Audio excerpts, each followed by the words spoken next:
ইসলামকে স্বাধীনতার প্রতিপক্ষ বানানো হয়েছে।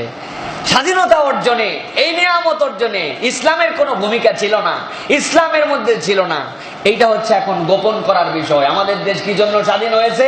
এখন সবচেয়ে বড় ডায়লগ যেটা, আমাদের দেশ নাকি স্বাধীন হয়েছিল ধর্ম নিরপেক্ষতাবাদের জন্য স্বাধীন হয়েছিল এই দেশ।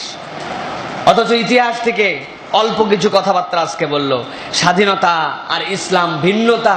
আজকে হচ্ছে এটা স্বাধীনতাকে অস্বীকার করার নামান্তর হয়ে দাঁড়িয়েছে। প্রিয় ভাইরা, স্বাধীনতার ঘোষণায় আসলে ইসলাম কেমন করেছিল আমি তিনটা উদাহরণ দিব অল্প একটুখানি। এক নম্বর উদাহরণ হচ্ছে স্বাধীনতার ঘোষণা যেটা আমাদের 26শে মার্চ চট্টগ্রাম থেকে। এই স্বাধীনতার ঘোষণা যখন হয়ে যায়, এর অব্যবহিত পরে স্বাধীনতার ঘোষণা মানে আমরা একটা জাতির সাথে আমরা স্বাধীন হলাম, আমরা ঘোষণা দিলাম তোমরা যদি এই স্বাধীনতাকে ঠেকাতে চাও তাহলে আমাদের সাথে তোমাদেরকে যুদ্ধ করতে হবে। ঠিক তারা যুদ্ধ কিন্তু আমাদের সাথে শুরু করেছিল। এই জন্য 26শে মার্চ যেরকম আমাদের স্বাধীনতা দিবস, 16ই ডিসেম্বর আমাদের বিজয় দিবস। স্বাধীনতার ঘোষণা দিয়া তোমরা আমাদের সাথে যুদ্ধ শুরু করছো, আর আমরা বিজয় অর্জন করেছি 16ই ডিসেম্বরে আনুষ্ঠানিকভাবে।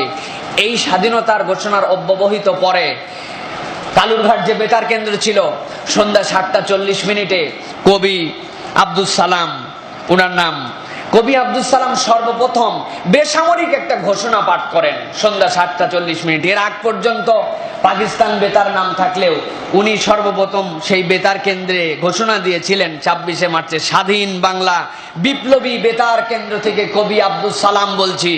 অনানুষ্ঠানিক স্বাধীনতার ঘোষণাপত্রটা আপনাদেরকে আবার শোনানো হচ্ছে। সেখানে তিনি যেভাবে শুরু করেছিলেন, তার কথা ছিল পুরা জাতিকে উদ্বুদ্ধ করার জন্য, স্বাধীনতা যুদ্ধে ঝাঁপিয়ে পড়ার জন্য। কি বলে শুরু করেছিলেন? নাহমাদুহু ওয়া নুসাল্লি আলা রাসূলিহিল কারীম, আম্মা বাদ, আসসালামু আলাইকুম ওয়া রাহমাতুল্লাহি ওয়া বারাকাতুহু। কিসের ঘোষণা? রেফারেন্স দিয়ে বলছি, এগুলো সব রেকর্ড আছে, বানানো কোনো কথা না। এরপরে তিনি এই ঘোষণাটা দেওয়া শুরু করলেন। ঘোষণা দিতে দিতে যেইগুলি কথা স্বাধীনতার ঘোষণায় ছিল, বঞ্চনা, জুলুম, অত্যাচার, তার বিপক্ষে আমাদের এই ন্যায়সঙ্গত অধিকার আদায়ের সংগ্রাম, এই সংগ্রামে সকলকে ঝাঁপিয়ে পড়তে হবে, আল্লাহ রাব্বুল আমিন তোমাদের সহায় আছেন। অনেক ডিটেলস কথাবার্তা আমি রেফারেন্সও বলে দিব, দেখে নেবেন। সর্বশেষ তিনি কি বলে কথা শেষ করলেন? নাসরুম মিনাল্লাহি ওয়া ফাতহুন করিব, নিশ্চয় আল্লাহর সাহায্য আমাদের উপরে আসছে এবং আমাদের বিজয় অবশ্যম্ভাবী, যেহেতু আমরা ন্যায় সঙ্গত যুদ্ধের পক্ষে আছি। এইটা মনে করতেছেন বড় ধরনের কোন একজন আলেম স্বাধীনতা যুদ্ধের আগে বক্তব্য দিচ্ছিলেন নাকি? প্রিয় ভাইয়েরা, এইটা হচ্ছে স্বাধীনতার আমাদের ঘোষণা, অনানুষ্ঠানিক প্রথম ঘোষণা 7টা 40 মিনিটে 26শে মার্চেই সেই বেতার কেন্দ্র থেকে ঘোষণা। দেখে নিবেন বাংলাদেশ স্বাধীনতা যুদ্ধের দলিলপত্র, সরকার কর্তৃক প্রকাশিত 5ম খণ্ড, পৃষ্ঠা নম্বর 11। এখানে এই দলিলের মধ্যেই দলিলটা লেখা আছে। প্রিয় ভাইয়েরা, সুতরাং যারা তাদের ঘোষণা দিছে নাহমাদু ওয়া নুসাল্লি আলা রাসূলিহিল কারীম, আসসালামু আলাইকুম ওয়া রাহমাতুল্লাহ, আল্লাহর উপরে সাহায্য, শক্তি, সার্বভৌমত্ব, তার উপরে বিশ্বাস করে আমরা এই যুদ্ধে ঝাঁপায় পড়তেছি। নাসরুম মিনাল্লাহি ওয়া ফাতহুন করিব, যারা ইসলামকে বলে সাধারণ মানুষের মধ্যে সেই বঞ্চনার বিপক্ষে যুদ্ধের মধ্যে ঘোষণা নিয়ে আসলো, এখন তারাই এখন বলে যে ইসলাম নাকি আমাদের স্বাধীনতা যুদ্ধের সাথে সম্পৃক্ত ছিল না, ইসলাম স্বাধীনতা যুদ্ধের কিছু ছিল না, ওই সময় নাকি আমরা স্বাধীনতা যুদ্ধ করেছি ধর্ম নিরপেক্ষতাবাদের জন্য। প্রিয় ভাইরা, এটা হচ্ছে সত্যকে অস্বীকার করা, সত্যকে গোপন করা। এই সত্যকে গোপন করাও হচ্ছে অস্বীকার করার নামান্তর রাসূল সাল্লাল্লাহু আলাইহি ওয়াসাল্লামের ভাষায়। দ্বিতীয়টা শোনেন, মুক্তিযুদ্ধকালে সরকারি যে ঘোষণা এবং নির্দেশনাবলী, সরকারি ঘোষণা এবং নির্দেশনাবলীর একটা ভলিউম আছে। এইখানে বলা হচ্ছে যে ইসলামটাকে কিভাবে উপস্থাপন করা হয়েছিল। 14 এপ্রিল সরকারের পক্ষ থেকে একটা ঘোষণা আসে, এইটা রেগুলার রেডিওর মাধ্যমে প্রচার করা হতো, বিভিন্ন প্রচার যন্ত্রের মাধ্যমে প্রচার করা হতো। এইগুলা সরকারের সংরক্ষণাগারে সংরক্ষণ আছে। সেই ঘোষণাপত্রের প্রথম শুরু ছিল আল্লাহু আকবার। শুরুই হচ্ছে আল্লাহু আকবার দিয়ে, কারণ তারা জানতেন এদেশের বেশিরভাগ মানুষ হচ্ছে মুসলমান, ম্যাক্সিমাম মানুষ মুসলিম। তারা যে অনুপ্রেরণা নিয়ে আজকে যুদ্ধ করছে, এই অনুপ্রেরণা ধর্ম নিরপেক্ষতার জন্য নয়, ধর্মহীনতার জন্য নয়, বরং যারা আমাদের প্রতি বঞ্চনা করেছে, যারা ইসলামের নাম দিয়ে একটা রাষ্ট্র কায়েম করে, ইসলাম আমাদের মধ্যে তো দেয় নাই, বরং আমাদের প্রতি অত্যাচারের স্টিম রোলার চলেছিল। ইসলাম এটা চাই না, আমরা সঠিক ইসলামটা চাই, জন্যই স্বাধীনতা যুদ্ধে আমরা ঝাঁপিয়ে পড়েছি। প্রিয় ভাইরা, এই জন্য তারা বলেছেন আল্লাহু আকবার বলে শুরু, আর শেষে তারা কি বলেছেন, মধ্যে অনেক কথা, লম্বা খুতবা হয়ে যাবে, এই জন্য বলি অতীতের চাইতে ভবিষ্যৎ সুখকর। ইন্না মাআল উসরি ইউসরা, কোরআনের আয়াত দিয়ে রেফারেন্স দেওয়া, সেখানে স্বাধীনতার সাধারণ মানুষের সরকার থেকে ঘোষণা এটা। এরপরে কি, আল্লাহর সাহায্য ও বিজয় নিকটবর্তী। এর মাঝে একটা খুব গুরুত্বপূর্ণ কথা ছিল, সেই কথাটা হচ্ছিল আমাদের সহায় পরম করুণাময় সর্বশক্তিমান আল্লাহর সাহায্য, আল্লাহর উপর বিশ্বাস রেখে ন্যায়ের সংগ্রামে আপনারা অবিচল থাকুন।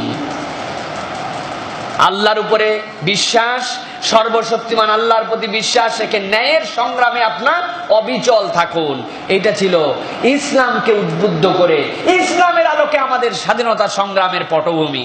অথচ আজকে এক শ্রেণীর কুলাঙ্গার, এক শ্রেণীর বুদ্ধিজীবী নামে, এরা হচ্ছে শয়তানজীবী, শয়তানের টাকাজীবী, এরা মানুষকে বিভ্রান্ত করছে। এখন বলে না, কিসের আমাদের স্বাধীনতা এই জন্য হয়েছে নাকি? স্বাধীনতার দলিল, স্বাধীনতার সংগ্রামের ইতিহাস, স্বাধীনতার নিরপেক্ষ বই পুস্তক এখন তার কেউ পড়ে না।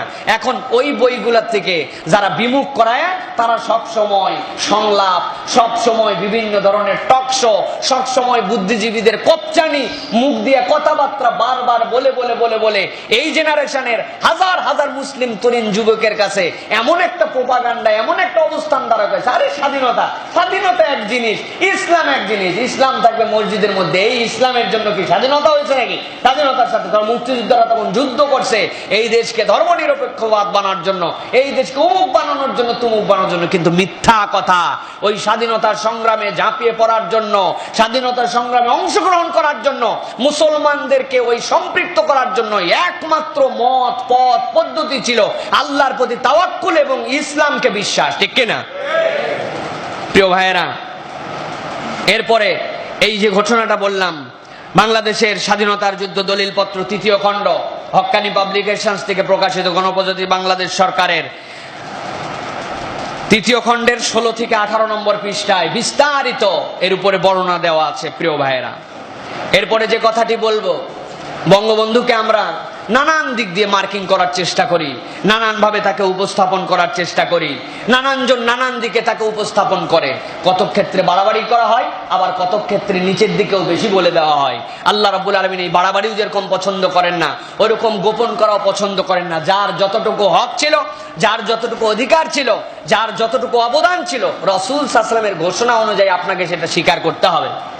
প্রিয় ভাইয়েরা, ভালো করে বোঝেন, 1970 সালের নভেম্বর সাধারণ নির্বাচন যেটা আমাদের দেশে হয়েছিল, এই সাধারণ নির্বাচনের আগে বেতারে এবং টেলিভিশনে বঙ্গবন্ধুর একটা ভাষণ প্রচার হয়েছিল।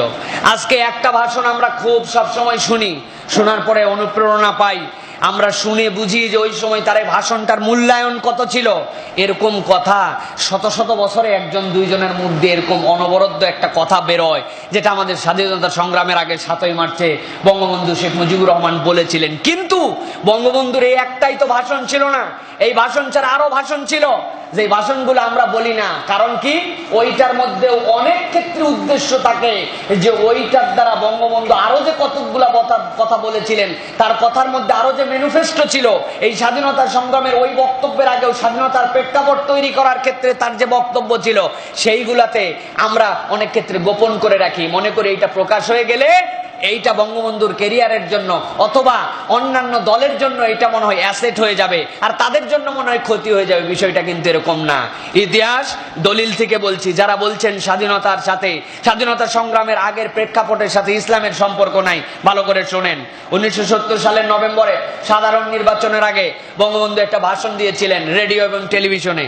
সেই ভাষণের মধ্যে তার যে বক্তব্য ছিল, এই বক্তব্য এর থেকে পরিচ্ছন্ন, সুন্দর, সাবলীল এবং একটা রাষ্ট্রের জন্য ইসলামের মৌলিক ভিত্তির ধরন কি হবে, এত সুন্দর কথা কেউ বলে নাই। বঙ্গবন্ধু কি বলেছিলেন, যা বলেছিলেন কোড আনকোড শোনেন। আমাদের বিরুদ্ধে অপপ্রচার হচ্ছে, আমরা ইসলামে বিশ্বাসী নই, এ কথার জবাবে আমাদের সুস্পষ্ট বক্তব্য, লেবেল সর্বস্ব ইসলামে আমরা বিশ্বাসী নয়। এটা বঙ্গবন্ধু বলছেন। আমাদের বিপক্ষে অপপ্রচার হচ্ছে, আমরা ইসলামে বিশ্বাসী নয়, কিন্তু আমাদের বক্তব্য হচ্ছে লেবেল সর্বস্ব ইসলামে আমরা বিশ্বাসী নয়। আমরা বিশ্বাসী ইনসাফের ইসলামে। আমাদের ইসলাম হযরত রাসূল করিম সাল্লাল্লাহু আলাইহি ওয়াসাল্লামের ইসলাম, যে ইসলাম জগৎবাসীকে শিক্ষা দিয়েছে ন্যায় ও সুবিচারের অমোঘ মন্ত্র। কি বলেছিলেন তিনি? যে আমাদের ইসলাম লেবেল সর্বস্ব ইসলাম নয়, আমাদের ইসলাম তো সেই ইসলাম যে ইসলাম বিশ্বে ন্যায় এবং ইনসাফের ভিত্তি শিখিয়েছে, যে ইসলামের প্রবক্তা এবং পথ পদ্ধতি দেখিয়ে দিয়ে গেছিলেন রাসূল করিম সাল্লাল্লাহু আলাইহি ওয়াসাল্লাম। সুতরাং তোমরা আজকে ইসলামের নাম দিয়ে একটা রাষ্ট্র কায়েম করে সেই রাষ্ট্রের মধ্যে বেইনসাফি করবে, অত্যাচার করবে, আমাদের ভাষার অধিকার, আমাদের বিভিন্ন অধিকার হরণ করবে, তোমরা আমাদেরকে কলোনির মতো ব্যবহার করবে। এইটা রাসূল সাল্লাল্লাহু আলাইহি ওয়াসাল্লামের শিখানো ন্যায় ইসলামের, ন্যায় ইসলাম, ন্যায় ইনসাফের ইসলামের বক্তব্য নয়। বরং আমরাও ইসলামকে স্বীকার করি, ওই রকম বঞ্চনা লাঞ্ছনা করার না। রাসূল যে ইনসাফের পক্ষে বলেছেন সেই ইসলামের পক্ষে আমরা কথা বলছি। এটা বঙ্গবন্ধুর কথা, বঙ্গবন্ধুর ভাষণ, নভেল পাবলিকেশন, পৃষ্ঠা নম্বর 21, সেখানে বঙ্গবন্ধুর এই ভাষণটা সংরক্ষণ করা আছে। প্রিয় ভাইয়েরা, এর দ্বারা কি বোঝা যায়? এর দ্বারা বোঝা যায় আমাদের স্বাধীনতা সংগ্রামের যে প্রেক্ষাপট তৈরি হচ্ছিল, যে নির্বাচন হলো, যেই নির্বাচনে সংখ্যাগরিষ্ঠতা পাওয়ার পরে ক্ষমতা দেওয়া হলো না, নানান টালবাহানা করা হলো, এর প্রেক্ষাপটে যে নির্বাচনটাও হয়েছিল, ওই নির্বাচনে যারা বিজয়ী করেছিল তাদেরকে, তারা ওই ধর্ম নিরপেক্ষতার জন্য, আল্লাহীনতার জন্য, ইসলাম বিমুখতার জন্য নির্বাচিত করে নাই, বরং ইসলামকে ভালোবেসে ইসলামের ইনসাফ প্রতিষ্ঠার জন্য তাদের এই আহ্বানে বিশ্বাসে সাড়া দিয়েই তাদেরকে নির্বাচিত করেছিল। ঠিক কিনা প্রিয় ভাইয়েরা? এই জন্য আমাদেরকে বুঝতে হবে, একথা স্পষ্ট করে বলা যায়, 1954 সালের যুক্ত ফ্রন্টকে এবং 1970 সালের আওয়ামী লীগকে জনগণ ভোট দিয়েছে রাজনৈতিক মুক্তির আশায়, আঞ্চলিক বৈষম্য দূরীকরণের প্রত্যাশায়। ধর্ম নিরপেক্ষতার জন্য আওয়ামী লীগকে ভোট দেয়নি, ভোট চাওয়াও হয়নি।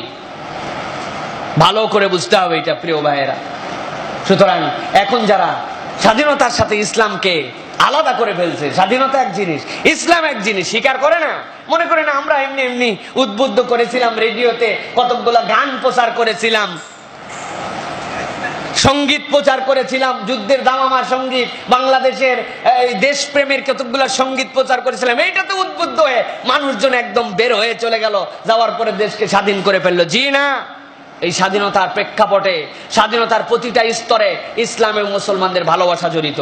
বলার সুযোগ নাই, স্বাধীনতার মুক্তিযোদ্ধাদের চিঠিপত্র দেখবেন, প্রত্যেকটা চিঠিতে মায়ের কাছে দোয়া চেয়েছে তারা যেন শহীদ হতে পারে। আমরা শহীদ হওয়ার জন্য গেছি, এই দেশে ইনসাফ প্রতিষ্ঠার জন্য গেছি। শত শত চিঠি আছে মুক্তিযোদ্ধাদের, একটা চিঠি খুঁজে আপনারা জোগাড় করে বের করে দেখাতে পারবেন না, থাকতেও পারে দুই একটা, সেটা তাদের দু একজনের ভিন্ন দৃষ্টিভঙ্গির কারণে, কিন্তু মৌলিক তারা যে চেতনা নিয়ে মুক্তিযোদ্ধারা গিয়েছিলেন, তাদের চেতনা ছিল ইনসাফ ভিত্তিক, ইসলামের ইনসাফ ভিত্তিক, ন্যায় ভিত্তিক, ন্যায় সঙ্গত রাষ্ট্র প্রতিষ্ঠার জন্য তারা গিয়েছিলেন, ইসলামহীনতার জন্য নয় প্রিয় ভাইয়েরা।